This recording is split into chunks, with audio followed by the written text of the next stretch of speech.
This planet and these people have changed all of us. But we can't change our destiny if we choose to fight. We will take that chance.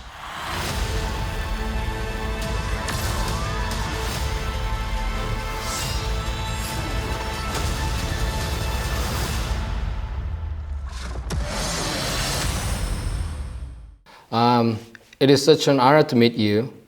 Nice to meet you too. Okay, my name is Jo Sung-hee from Cine 21, Korea.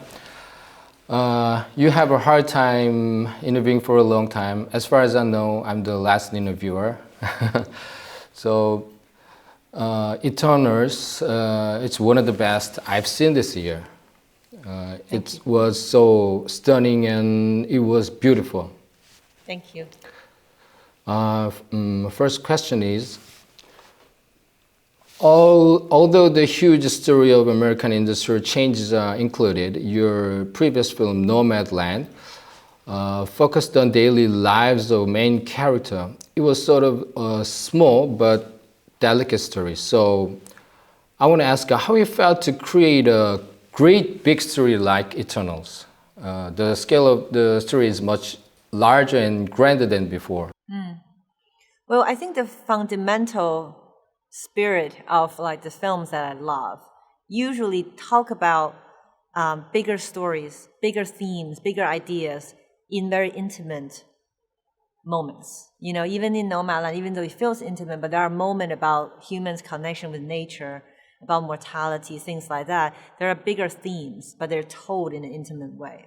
With Eternals, it just happens, goes a lot bigger, you know, but when Jack Kirby created Eternals, it was always about telling very human stories through big mythology.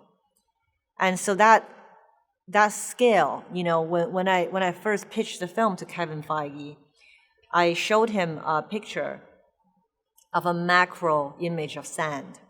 I don't know if you've seen it before. A macro image of sand, each of them have a different color, different shape, are unique. And the idea of you can tell the story of the cosmos with the tiniest thing on the planet.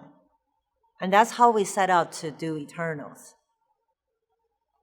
Okay, thank you. It's kind of a similar question. How was it to experience MCU as a director? Usually, most directors say that directing a big blockbuster make it hard to control everything.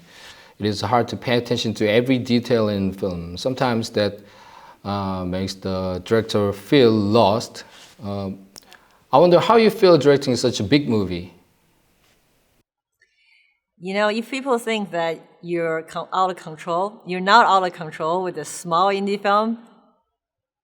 Good, I feel great for them because I was not always in control when I'm doing smaller films because you have very limited resources, right? You have very limited time and everything that goes wrong will go wrong in the real world. So you're always out of control.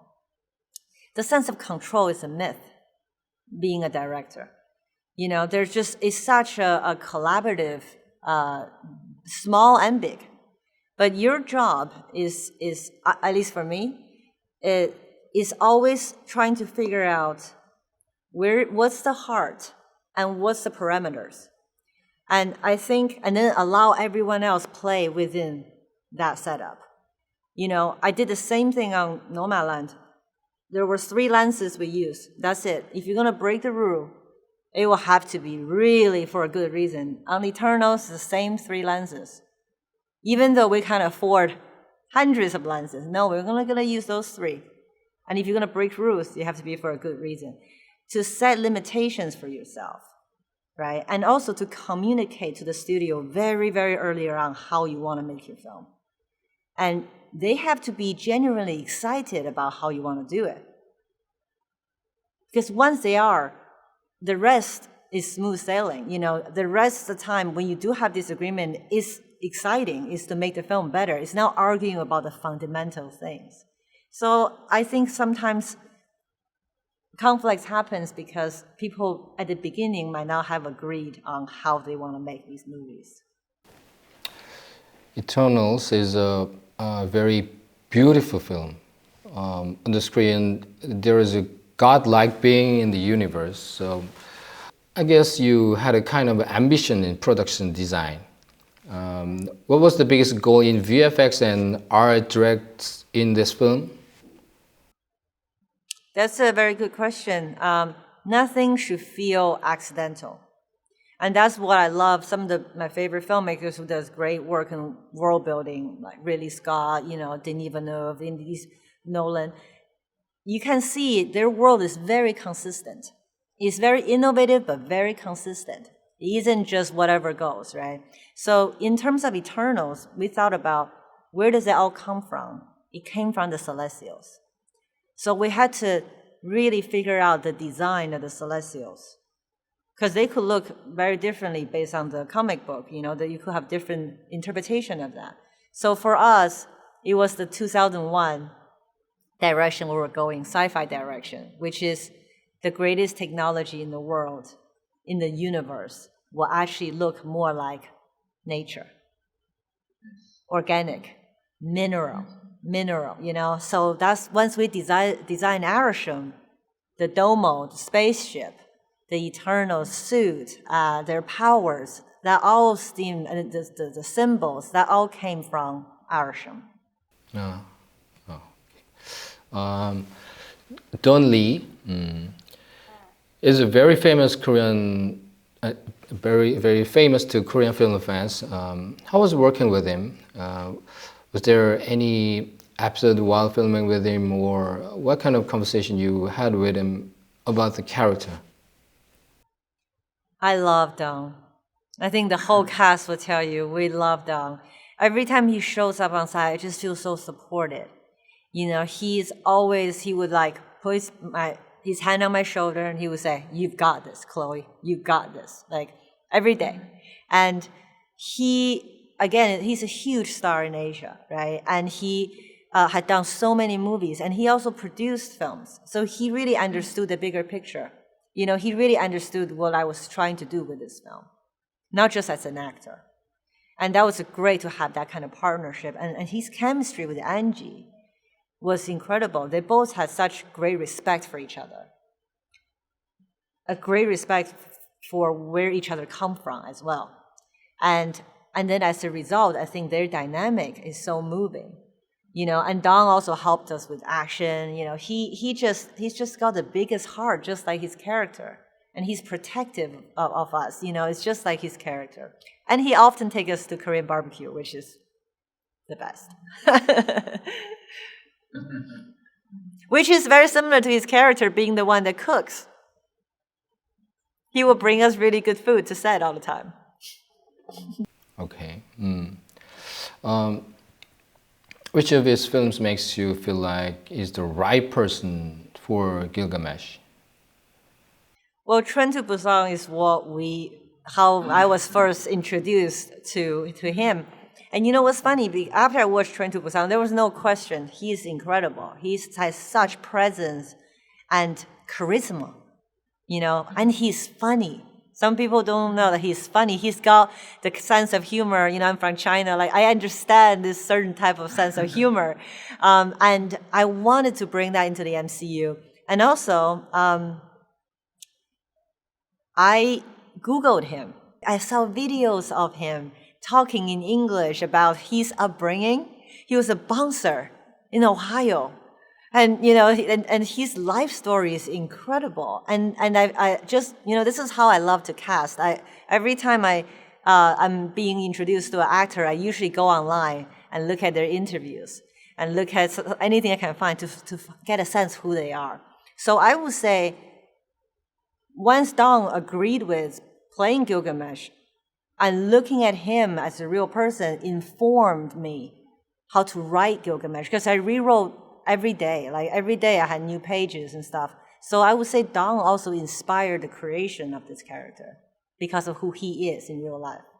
All characters are so cool, but my favorite is Sprite. I think she was lively character. Sprite was a character with strong personal desires. Sometimes she felt jealous and all kinds of her desires could not be achieved for a long time. I was a little heartbroken to see her. How did you approach Sprite? What was the most important thing to create her?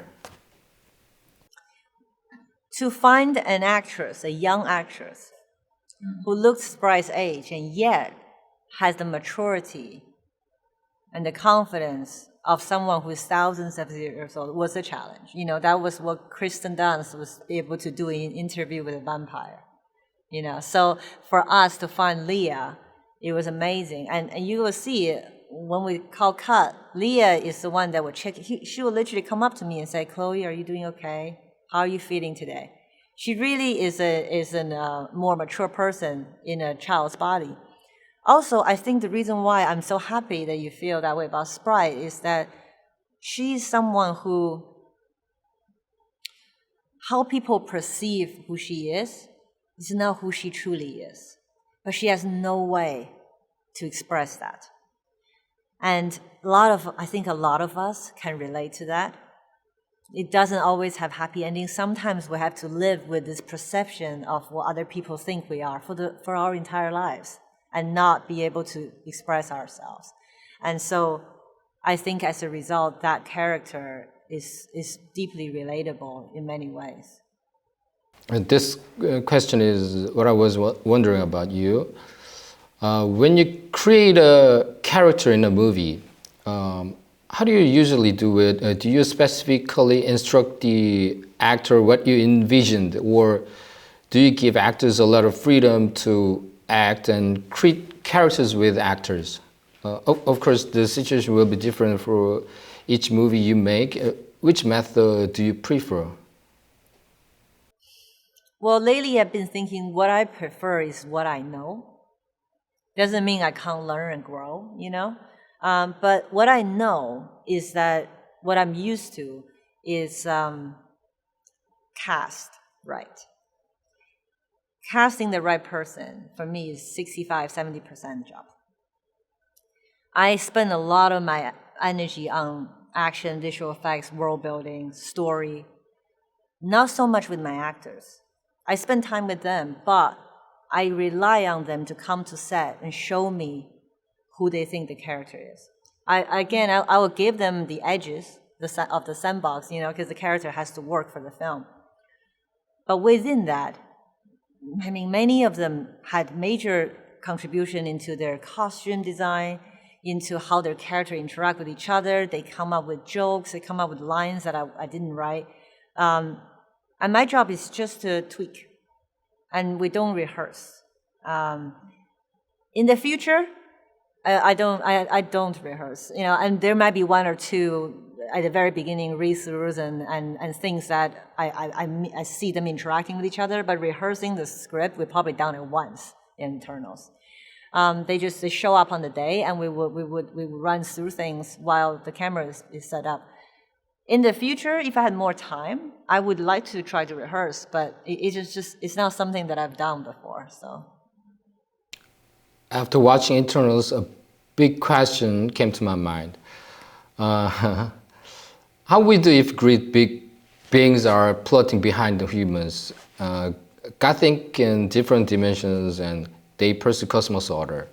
After watching this film, I felt greatness and inscrutability of the universe. So, as a director, what did you want to tell audiences all around the world? You know, we create mythology, characters in mythology, in order to examine ourselves. That's what human beings do. That's why we tell stories, right? And we create characters, immortal characters in myth, in all cultures, your culture, mine, you know, in different cultures. So because there are things about what it means to be human. Why are we here? Where we go after we die? These are existential questions that we need to explore. And I think one thing with Eternals is that, at least for me, personally, I think it's important for us to humble ourselves in front of the planet we live on. There's an image, there's a painting in Eternals. People don't notice it.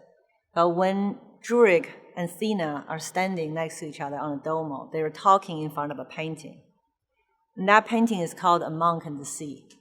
And it's one of the first paintings that really address how humble humanity feels in front of the grandeur of nature. You have a little monk on the cliff, and then the ocean, the sky.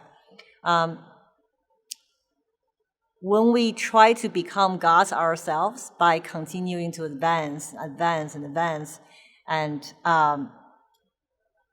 we separate ourselves from the natural order, from the natural environment, and that's a very painful thing to do.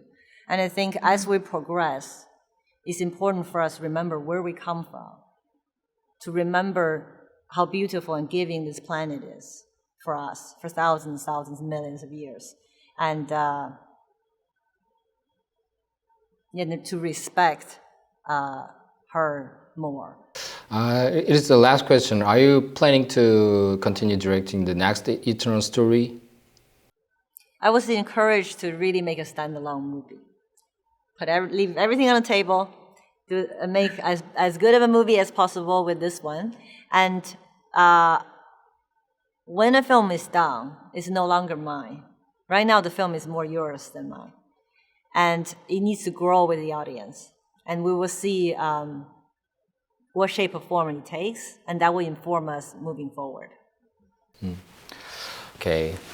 Thank you so much for your words today. I think I'll Thank see you. Eternals again in theater when it's officially released. See you in IMAX. Oh, okay. I will. I will. Yeah. Yes, thank you. Hope to see you again. Bye. See you.